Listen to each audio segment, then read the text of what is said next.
Hi, welcome to Crime and Forensic History. My name is Molly. I'm out here in what used to be considered the Wild West. It's still wild, it's still beautiful, and I can't show you the Colorado River because of the overgrowth, because of the rain. That is a shame. But behind me you can see that I'm sitting on the side of a mountain, and at some point I'm going to swivel this camera around. Now back in the 1840s, thousands of people came through here, some down the Oregon Trail, and some through here, on their way further west. Some decided to stay, but of course, you know, there were people here already. They called themselves the desert people. One of those was Queho, the Renegade, and this story is his story. I'm going to swivel the camera and let you see what all I can see.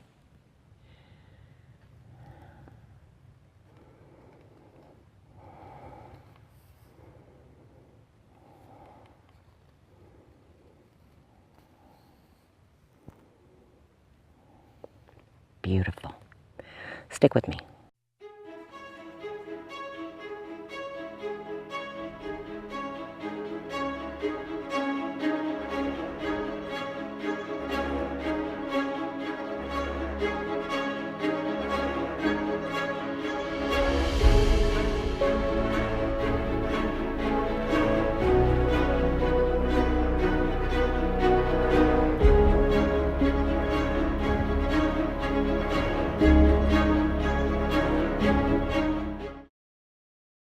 Queho was born around 1880, though there is no record of it, so no one can be sure, at Cottonwood Island near Nelson, Nevada. His mother, a Cocopah Indian, died shortly after giving birth to a boy born with a clubfoot. If you don't know what clubfoot is, let me inform you. During the development inside the uterus, sometimes one or both feet get pushed up against the side of the uterus, causing a deformity. It's usually in one foot, but it can occur in both. Now, you don't think that's very bad, but you would be walking on the side of that foot generally, and the one leg would be shorter than the other because it just doesn't grow at the same rate as the other one. Now, a white child, when they got to be the right age and they were walking, might have, if their parents could afford it, be able to have an orthopedic shoe made for that foot with a built-up sole so that the one leg would be the same length as the other and make walking more easily done. There would also be a brace involved on the lower leg. But definitely Queho wouldn't have had that advantage. So he would have been wearing moccasins as he tried to stumble around and walk. Also, there was speculation about his father, whether he was a Paiute brave, a white soldier from Fort Mojave, or a Mexican miner. This all resulted in Queho being an outcast. He was taken to the reservation in Las Vegas. But it would have been a hard time for a boy with no parents, mixed heritage, and a deformity. He was said to be moody and aggressive, which sounds about right with everything considered. And after a while, he began to have brushes with the law. Queho worked gathering wood at various mines in the area and as a ranch hand. Some stories, though very unconfirmed, include him killing another native in 1897. Now, I read another article about this particular story where it claimed also that he had relatives at the Las Vegas reservation, though I haven't been able to discover who, and to get Queho's real first name, because Queho is Spanish for what, quote unquote, W-H-A-T, what. So I don't think that this was a name given him by his mother. But anyway, as the story goes, this relative committed a murder on the reservation. This wouldn't have been taken to outside law. It rarely is. Even today, they have their own law enforcement on their reservations. Now, he was sent out by the tribe to hunt this relative down, and he shot and killed him. And that was performing an act for the tribe. So this wouldn't have been murder. It would have been an execution that was necessary according to the tribe, just as we have executions in this country to this day in many states. So anyway, newspaper reports began around 1910. He was reported to have gotten into a drunken fight that ended in the death of a drinking buddy. Now, this also took place on the reservation, so I'm real doubtful about this because I can't see people from the reservation running to the local white sheriff and saying anything about this, and especially not reporting it to the newspaper. But Queho was supposed to have gone on the run at that time, and it's reported that somehow or other He killed 2 Paiutes while stealing their horses. Now, these were Paiute braves, and he's this handicapped individual, probably about 5'5", 5'7", somewhere in there, with a severe pitch to one side. And with a lot of the pain that goes along with having a club foot, which would involve both lower extremities and his lower back, and he would just be a mess. Well, he stole the horses after he killed the 2 Paiute braves, and then during his flight to escape the law, he stopped for supplies and probably didn't pay for them, as you do, and he was confronted by the shop owner. This resulted in Queho breaking both the shopkeeper's arms and fracturing his skull. Queho ran south to Nelson and hid in El Dorado Canyon. Been there, wouldn't pick it as a place if I had a real crippling disease to go hide, what with all of the uneven ground and all of that climbing. After a while, Searchlight sent out word that Queho had beaten a woodcutter named Woodworth to death after working for him all day and the man refusing to pay for him. Now, here's where it gets interesting, because ex-Senator Harry Reid's grandmother, Harriet, managed to insert herself in this story where she claimed, and there is absolutely no proof of anything, including whether Queho killed the woodcutter, because no one was there. So how do we prove this? But in any case, she said that she saw an Indian hurrying down the side of this hill from where the woodcutter was at, carrying a rifle, which had absolutely nothing to do with the murder of the woodcutter, but it did make the story far more intimidatingly exciting. So they went and had a conversation with this young man and said, oh, it was definitely Queho. And then they went on their way to their mine, which they were going to go work at, and he went on his way.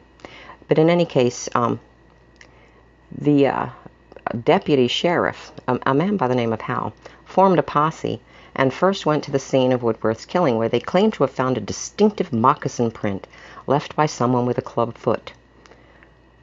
We don't have verification of this, because by now Queho was the boogeyman and no doubt took blame for every crime around.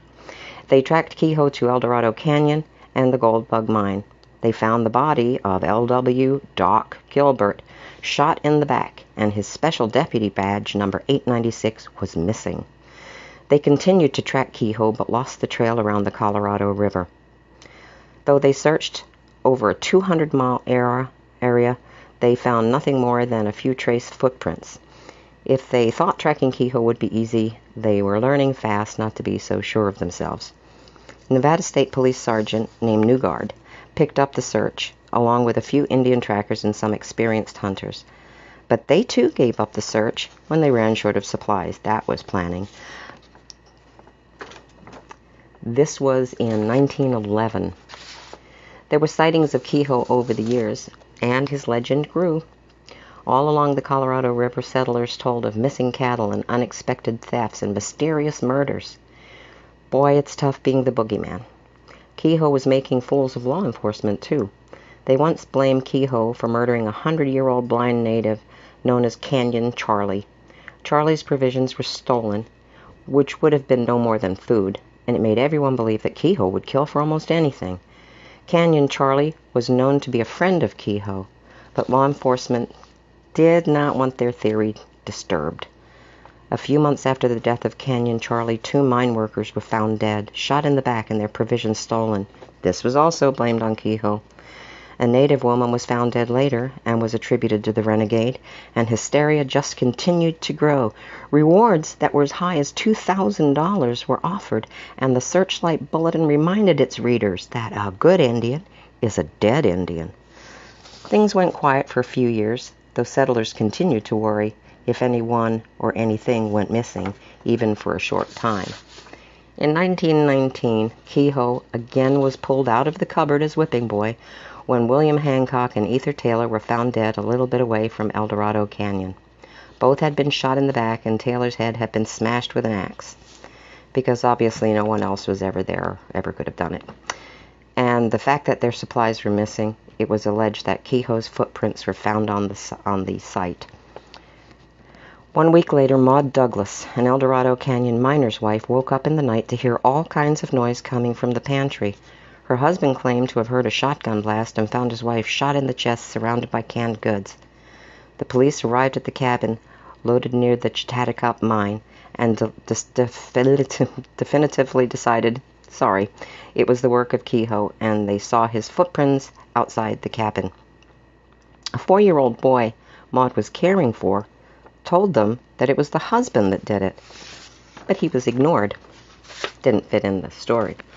The reward for Queho's capture went up to $3,000, and Sheriff Sam Gay ordered Deputy Frank Waite to get a posse together and the best trackers and go out there and kill or capture Queho.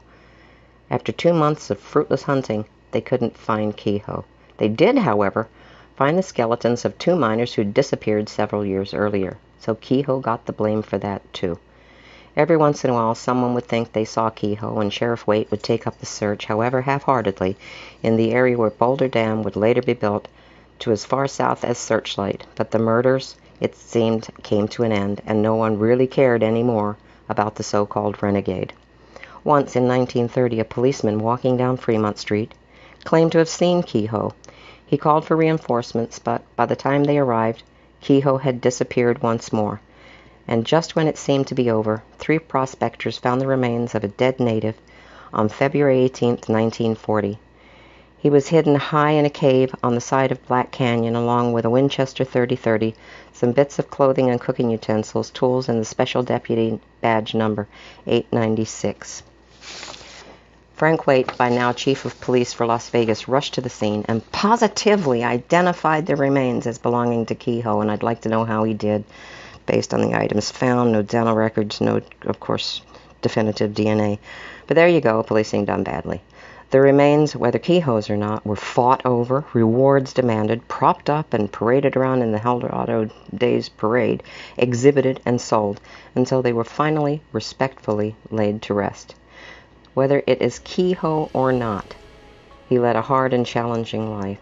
He was abused, badly treated, and hunted like an animal, and wherever he is, I hope he rests peacefully, knowing that he outsmarted them all and went down in Nevada history as one of the state's legends. Please like and subscribe. Check those buttons down there and check on the bell so that you can know when I put up another video. Thank you.